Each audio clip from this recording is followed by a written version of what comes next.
हो तुमको मेरा नमस्कार। सर्व जगत के अलंकार प्रणाम तुम्हें मेरा हर बार। तीन जगत के नाथ आपके चरणों में जाऊं बलिहार। भवसागर के शोषण करता तुमको वंदनवा। नाम प्रभु का निहाल कर दे फूल शांति के खूब खिले। मानव जीवन महक उठे तब सुमति अरु सत्कर्म मिले। बीत रागता ध्येय ध्यान का सद जाए नर जीवन में। अनेकांत अहिंसा फलित हो जन जगत के प्रांगण में। अनेकांत अहिंसा फलित हो जन जगत के प्रांगण में। निसर्गरूई उभयेषाणा सूयं वियं सम्यगदंशनं च अविगम वित्थार क्रियातिरेकं। संखेवलब्धि उवायुधं संखेवलब्धि उवायुधं।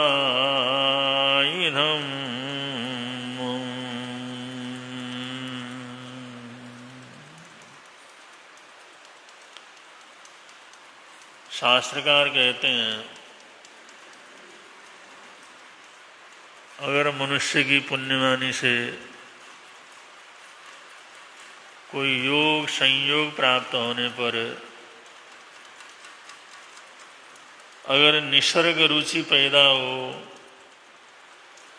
या उपदेश रुचि पैदा हो, आज्ञा को मानने की आज्ञा के प्रति रुचि पैदा हो, इन सब का विवेचन किया जा चुका है कि एक एक चीज हमारे जीवन में कितने महत्वपूर्ण होते हैं उसी के लिए कहा गया है।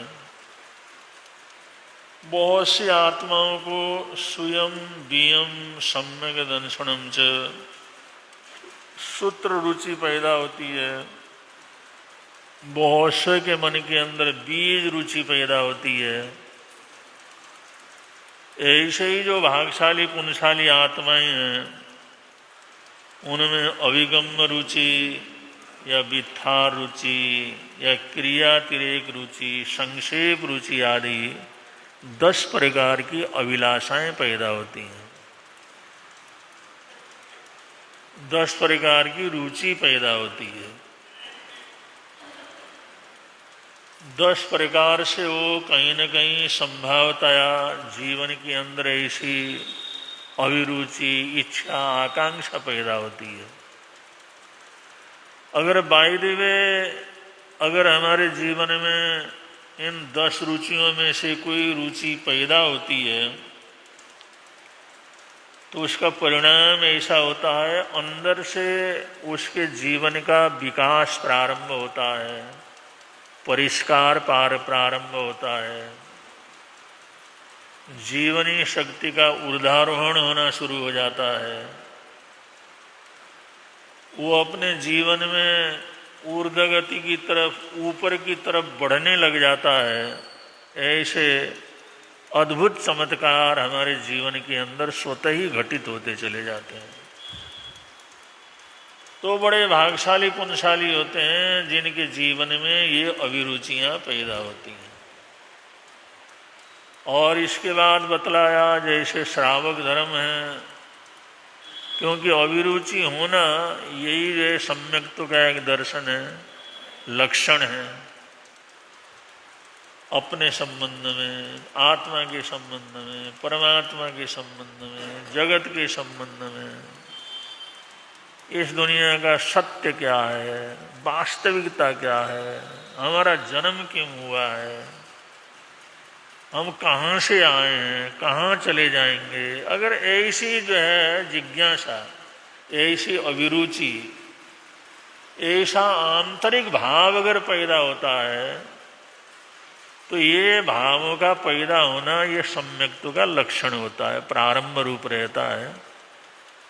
अगर ये अभिरुचियां आगे बढ़ती हैं, ये सोच आगे बढ़ता है, ये प्यास आगे बढ़ता है, इस तरह की भूख हमारे जीवन के अंदर आगे बढ़ती है, तो वो सम्यक्त्व का स्पर्श करने के साथ साथ वो श्रावक धर्म की तरफ उसकी यात्रा प्रारंभ हो जाती है। करुणा का पैदा हो जाना, दया का पैदा हो जाना, सबके प्रति नहीं तो कम से कम निर्दोष प्राणी के प्रति कोई दुर्भावना का पैदा नहीं होना, या जो प्रभु परमात्मा ने सत्य का विवेचन किया है, अचौर्य का विवेचन किया है, सदाचार का विवेचन किया है, अपरिग्रह का विवेचन किया है, ये जब भाव है हमारे जीवन के, उन भावों से ये सारे परिणाम सामने आते हैं, तो वो भाव पैदा होने शुरू हो जाते हैं, वो सोच पैदा होने शुरू हो जाते हैं, उस तरह की ऊर्जा आगे बढ़ने लगती है, तो आदमी धीरे धीरे श्रावक धर्म में स्थिर होता है और आगे बढ़ता चला जाता है। और श्रावक धर्म को भी धीरे धीरे वो इसी ऊर्जा के साथ पार कर गया है, तो फिर साधु धर्म की तरफ उसकी यात्रा प्रारंभ होती है, उसके गुणस्थान बढ़ जाते हैं, आत्मशक्ति का ऊर्ध्वारोहण बढ़ता चला जाता है। चौथे गुणस्थान से तीसरे से चौथे में, चौथे से पांचवें में, पांचवें से छठे में, छठे से सातवें में, ऐसे उसका उदाहरण होता है। और ये उदाहरण की जो प्रक्रिया है वो सम्यक्त्व की होती है, श्रावक पने की होती है, साधु पने की होती है, और उससे भी आगे और बढ़ता चला जाता है, तो वीतरागता की तरफ उसकी यात्रा क्या हो जाती है, प्रारंभ हो जाती है। 8वें गुणस्थान में पहुंच गया, 9वें गुणस्थान में पहुंच गया, फिर आगे बढ़ने लगा। ये सारे वीतराग अवस्था की यात्रा क्या करती है, कहलाती है। तो इन चीज़ों का आप लोग वर्णन सुन रहे हैं और बड़ी अच्छे ढंग से लाभ ले रहे हैं आप लोग। तो ये अभिरुचियाँ जीवन को किस तरह से परिवर्तित कर देती हैं, कैसे हमारे जीवन के अंदर स्वाभाविक रूप से ये साधु धर्म या श्रावक धर्म अपने जीवन में प्रकट होना शुरू हो जाता है, ये जीवन की बहुत बड़ी उपलब्धि है, बहुत बड़ी सिद्धि है, बहुत बड़ा लाभ है। अनंत संसार के अंदर परिभ्रमण करते हुए जिस जन्म के अंदर ये लाभ प्राप्त हुआ, वो जन्म सर्वश्रेष्ठकारी जन्म हमारा सिद्ध क्या करता है, होता है। एक आदमी को उसने मेहनत की, परिश्रम किया, बुद्धि अच्छी चलती थी, पढ़ाई के अंदर टॉप कर लिया, स्कूल कॉलेजों के अंदर खूब अच्छी तरह से नंबर प्राप्त किए, बड़ा मान और सम्मान प्राप्त किया। जब पढ़ाई हुई तो आगे उसके जो काम कार्य भी चल, मान सम्मान भी बढ़ने लगा, बचपन से ही मान सम्मान बढ़ा। फिर जब पढ़ाई के बाद उसने काम कारोबार शुरू किया, उसमें भी जहाँ काम शुरू किया वहाँ पर सफलताएं मिलती चली गई। परिवार भी बढ़ गया, रिश्तेदारी भी बढ़ गई, धन दौलत भी बढ़ गया, मान सम्मान भी बढ़ गया, सारे स्वाद उसने जिंदगी के लिए। क्योंकि कोई कोई भाग्यशाली पुण्यशाली होते हैं जिनको सभी प्रकार की चीजें स्वतः रूप से अपने आप उपलब्ध होती चली जाती हैं, वरना उनको उपलब्ध करने के लिए बड़े पापड़ बेलने पड़ते हैं, लेकिन अगले को स्वाभाविक रूप से पैदा हो जाता है। तो संसार के आनंद में, खाने पीने में, मौज मस्ती में, अब इसमें रहते रहते रहते कुछ उसको पुण्यानुबंधी का पुण्य का योग समझ लो, उसके मन के अंदर ये विचार आने लगा, पढ़ाई कर ली, काम कर लिया, सब कुछ प्राप्त कर लिया, रिश्तेदारी हो गई, घूमे फिरे, दुनिया भर के अंदर गए, कहीं भगवान के दर्शन तो हुए नहीं अपने को। ये वैसे ही मान्यता है, वैसे ही लोग कहते हैं। अब वास्तव में कोई ऐसी चीज है दुनिया में परमात्मा? अब जिनके पास कुछ नहीं है वो कहते हैं परमात्मा, हमारे पास तो सब कुछ है, लेकिन कोई आभास तो कभी ऐसा हुआ ना, अरे इतने तीर्थ में गए, यहाँ गए, वहाँ गए, सब किया, लेकिन कभी ऐसा दर्शन, कभी ऐसा आभास भाई परमात्मा होते हैं। ये बोलते बहुत हैं, लिखते बहुत हैं, लेकिन वास्तव में होता है क्या कोई परमात्मा? ये उसके मन के अंदर रुचि पैदा होगी, एक जिज्ञासा पैदा होगी, ये जानने की अभिलाषा पैदा हो। और ये अभिलाषा जैसे जैसे आगे बढ़ती चली गई, एक दिन सोया हुआ था वो, जल्दी नींद खुल गई, जल्दी सो गया था 11 बजे के करीब, जल्दी उसकी नींद खुली, बेचैन हो गया। ये परमात्मा है क्या चीज? ये होता भी गए नहीं, या सिर्फ मान्यता? वैसे ऐसे बेचैन हुआ तो अपने बिस्तर से उठा और थोड़ा अपने कपड़े वगैरह ठीक किए, गाड़ी पकड़ी और वहां से जंगल की तरफ गाड़ी लेकर के क्या हुआ, जब ये अभिरुचियां पैदा हो जाती हैं, जिज्ञासाएं पैदा हो जाती हैं, तो बहुत कुछ उसके अंदर ऐसे परिवर्तन घटित हो जाते हैं।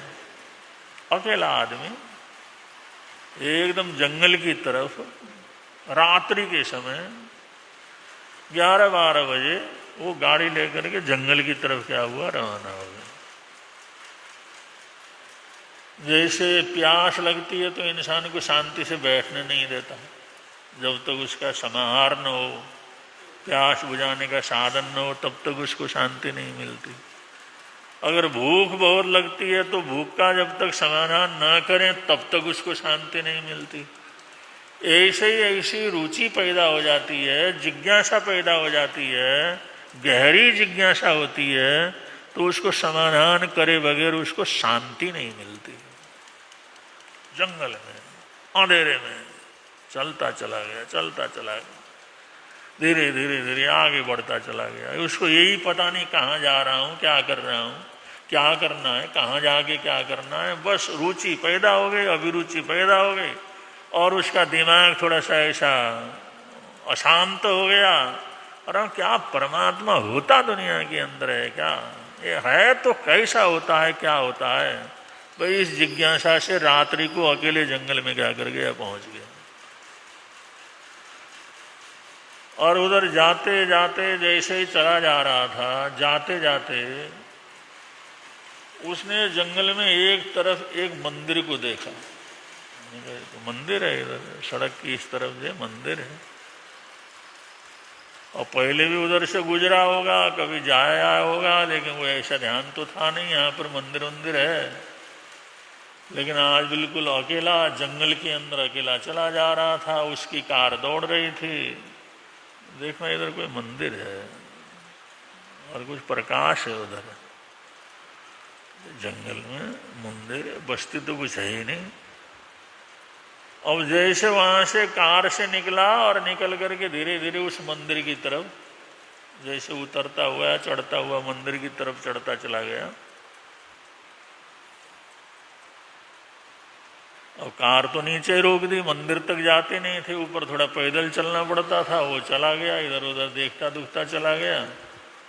देखा अंदर बत्ती जल रही है, मैंने कहा चलो देखता हूँ क्या है। मंदिर है, भगवान का घर है। कहते हैं भगवान होता है, यहीं तो आते हैं, इसी तरह से तो घूमते फिरते हैं लोग।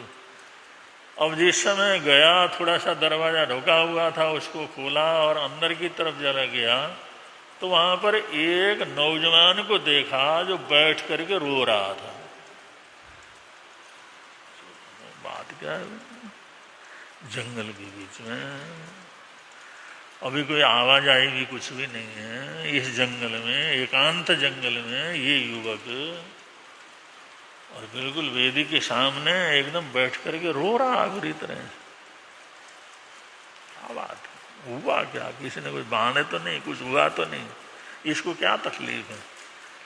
और काफी देर तक सोचता रहा। फिर उसने धीरे धीरे अंदर को गया, अंदर को जा करके उसने उसको थोड़ा सा हाथ लगाया। क्या बात है, कैसे रो रहे हो, क्या हुआ? अब जिस समय पूछा तो और जोर से जो उसको रोना आ गया, खूब रोना आ गया। उसने थोड़ा सा संभाला, अरे बताओ तो सही क्या बात? उन्होंने कहा माँ बीमार है और बहुत बीमार है, और डॉक्टर ने बोला उसके इलाज के लिए कम से कम 5 लाख रुपया का खर्चा है। और मेरे पास कुछ है नहीं। मैंने जितने अपने रिश्तेदार थे सबके तलवे चाटे, जितने अपने दोस्त थे सबसे पूछा, जितने मिलने जुलने वाले थे सबका प्रयत्न किया, लेकिन किसी ने भी मेरे को 5 लाख देने की हुंकार नहीं भरी। अब डॉक्टर कहता पैसा लेकर के आओगे, इलाज होगा तो मैं बचेगी, वरना नहीं बचेगी। अब जितना मैंने जहां देखा यहाँ से मिल सकता है, वहां से मिल सकता है। मैंने कहा भाई इसका ब्याज में दे दो, मैं पूरा ब्याज सहित इसको ले लेता हूँ, ब्याज सहित मैं वापस करूंगा। लेकिन किसी ने मेरे को, तो मैं बड़ा निराश होकर के यहाँ आया। बस वो माँ को याद करके, माँ की स्थिति को याद करके, उसके रो करके बार बार रोना आ रहा, उसके लिए मैं रो रहा हूँ। और दुनिया के अंदर कैसी कैसी घटनाएं घटती हैं, परिस्थितियां हो जाती हैं, उतार चढ़ाव आते हैं। इस लड़की ने जो कार में आया था, उसने देखा माँ बीमार है और किसी ने इसका सहारा नहीं दिया। इस जंगल में आकर के यहाँ पर बैठ करके रो रहा है। उसने अपनी तरफ देखा, भाई पैसे लेकर के भी नहीं आया मैं।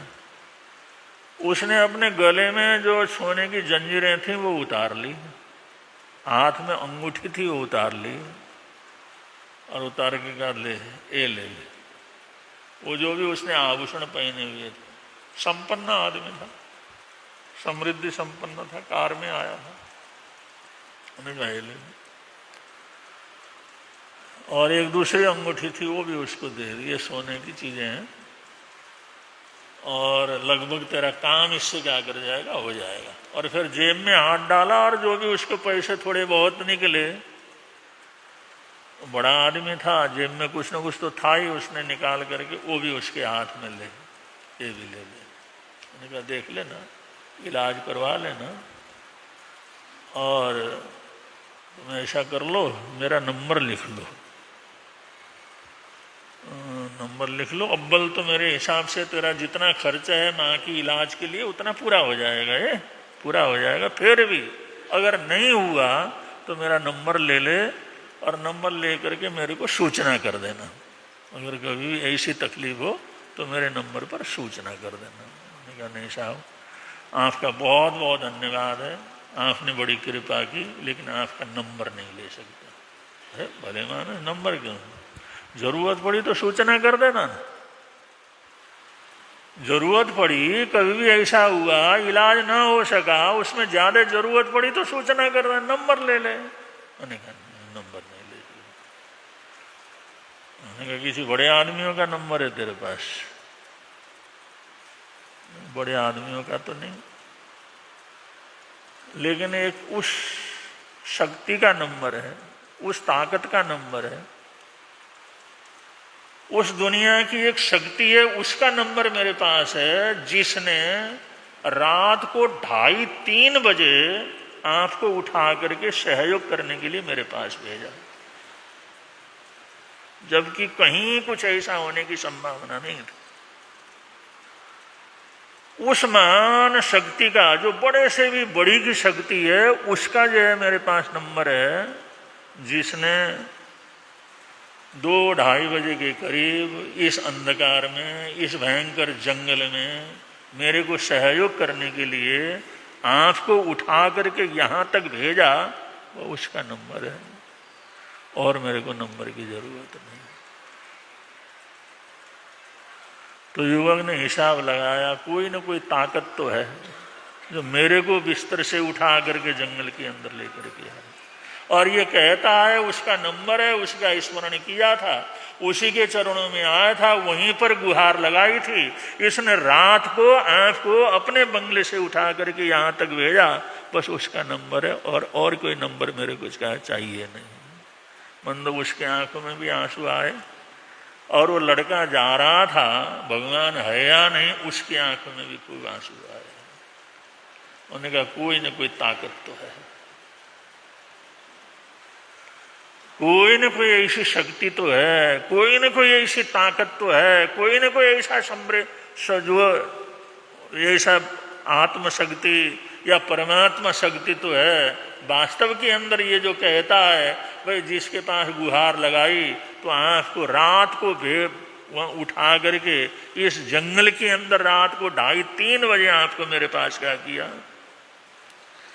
इस घटना के बाद उस युवक के मन के अंदर पूरी श्रद्धा बैठ गई कि दुनिया के अंदर कोई न कोई ताकत ऐसी जरूर है, कोई ऐसी अद्भुत शक्ति है जिसको हम परमात्मा कहते हैं, गढ़ कहते हैं, जिसको जो है उस महान नाम से, जो है भगवान के नाम से पुकारते हैं, इष्ट देव के नाम से पुकारते हैं, महान शक्ति के नाम से पुकारते हैं। कोई न कोई ताकत तो है, उसके मन के अंदर भी उसके प्रति अटूट श्रद्धा क्या कर गई। अब पहले उसने इतना कुछ कर लेता था, अब इतना दे करके उसने कोई उसको पैसे लेने की बात नहीं कही, तहे दिल से उसको दे दिया। नंबर लेने के लिए कहा, भाई कुछ भी ज़रूरत हो तो मेरे को क्या करना, फ़ोन कर देना। और उसके जीवन में दया का, दान का, परोपकार का, सेवा का कितना बढ़ गया होगा। पहले ही जब भगवान को मानता भी नहीं था तब भी ऐसा कर लेता था, तो अब भगवान के प्रति अटूट श्रद्धा हो गई तो पता नहीं क्या कुछ किया उसने। लेकिन एक जिज्ञासा ने, एक जो रुचि पैदा हुई, एक जिज्ञासा पैदा हुई, परमात्मा है या नहीं है, उसने कितना बेचैन कर दिया और कैसे उसको उठाया, कैसे उस रात्रि के अंदर जंगल के अंदर पहुंचाया और ऐसा योग बनाया, उसको परमात्मा के प्रति अटूट श्रद्धा क्या कर गई, अटूट विश्वास हो गया। तो ये अभिरुचियां, ये जो है सत्य के प्रति जिज्ञासा के, परमात्मा के प्रति जिज्ञासा के, आत्मा के प्रति जब जिज्ञासा उठती है तो इस तरह से जीवन के अंदर कुछ ऐसा परिवर्तन हो जाता है, ऐसा परिवर्तन होता है जिसकी हम कभी जिंदगी के अंदर कल्पना भी क्या कर सकते, नहीं कर सकते। तो ऐसी अभिरुचि पैदा होना, ऐसा सोच पैदा होना, ऐसी जिज्ञासा पैदा होना, ये जीवन की बहुत बड़ी उपलब्धि क्या करती रहती। और ऐसी कोई जिज्ञासा पैदा हो, ऐसा ही साक्षात्कार हमारे को, इसलिए कुछ न कुछ हम लोग क्या करते रहते हैं, कभी किसी निमित्त से, कभी किसी निमित्त से, कभी किसी निमित्त से कोई न कोई प्रभु का स्मरण करने का काम हम क्या करते हैं, करते रहते हैं। उसी श्रृंखला में आज भी श्रीयंत्र मंत्र, श्रीयंत्र साधना मंदिर देवपुरी के अंदर जो शांति गुरु शांति जो स्थानक वहाँ पर बना है, उसमें 10:15 से 11:15 बजे तक का सामूहिक रूप से नमकार मंत्र का जाप रखा हुआ है। 1 घंटे का विशेष जाप वहाँ पर रखा हुआ, पहले भी आप लोग भाग लेते रहे हैं, और जिसको भी अनुकूलता हो जरूर वहाँ पहुँच करके 1 घंटे के जाप में जरूर लाभ लेंगे। श्री यंत्र वहाँ पर स्थापित है, श्री यंत्र के दर्शन से ये जो है जीवन के अंदर सुख शांति आनंद मंगल का वातावरण बनता है।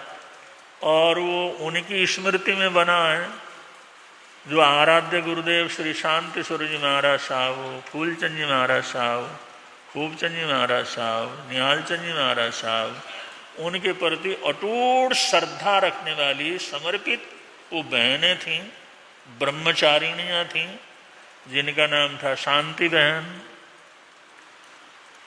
और इसी प्रकार से रतन बहन, जिन्होंने अपना जीवन ही क्या किया, समर्पित कर दिया। संपन्न परिवार के थे ये लोग। और बिशन बहन संपन्न थे लेकिन जैन परिवार से नहीं थे। उन संतों के चरणों में आए, उनको धर्म के प्रति जिज्ञासा हुई, बड़ी अद्भुत घटनाएं उनके जीवन के अंदर घटी।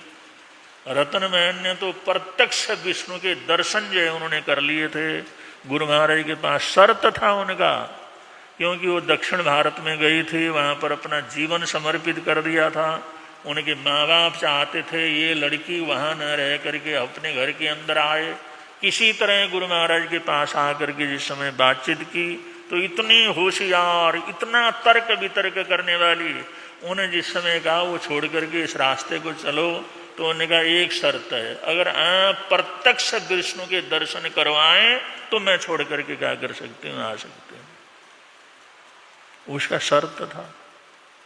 वो प्रचारिका थी वहां पर कि अगर मेरे को प्रत्यक्ष गुरुओं के उनके विष्णु के दर्शन करवा दें तो आपकी बात को मैं मोड़ूंगी नहीं और माँ बाप के पास क्या करूंगी, आऊंगी। और उसने प्रत्यक्ष दर्शन किए और अपने जीवन में ये हुआ कि भाई अब मैंने जो है जिस रास्ते को पाया है, जिस भगवान के दर्शन कर लिए हैं उस शक्ति के, अब तो मैंने संसार के अंदर रहना नहीं। लेकिन परिवार वाले चाहते थे उसकी शादी हो। वो खुद कहते थे मैं रात दिन प्रार्थना करती थी मेरा शरीर बढ़े नहीं, मेरा शरीर बढ़े नहीं, मैं छोटी के छोटी रहूं जिससे कोई पसंद न करे और मैं ब्रह्मचार्य आश्रम में क्या कर सकूं, रह सकूं। उन आत्माओं ने उनकी जगह, उनकी साधना की जगह है, शांति बहन की जगह, बिशन बहन की जगह, उनकी भावना थी भाई इस जगह पर हमने बहुत कुछ जीवन की साधना की है, इसको ऐसा धर्म स्थान बना दें। और गुरु जी को जो है उन्होंने लिखा था ऐसा बना दें जिससे हमेशा कुछ न कुछ वहाँ पर धर्म ध्यान क्या करता रहे। तो उसी जगह पर हमने श्रीयंत्र की स्थापना करवा दी है जिससे वहाँ पर ऐसा धर्म ध्यान आराधना साधना होता रहे। तो आज 10:15 से 11:15 बजे तक का कार्यक्रम है, जरूर पहुंचने का प्रयत्न करेंगे। बड़े प्रेम से आप लोग बोलेंगे मिलता है आनंद प्रभु की वाणी से, मिलता है आनंद प्रभु। धर्म है लगता प्यारा प्यारा, धर्म है लगता प्यारा, पापों की वह बहती धारा, पापों की वह बहती हो जाती है बंद प्रभु की वाणी से, हो जाती है बंद प्रभु की वाणी से। मिलता है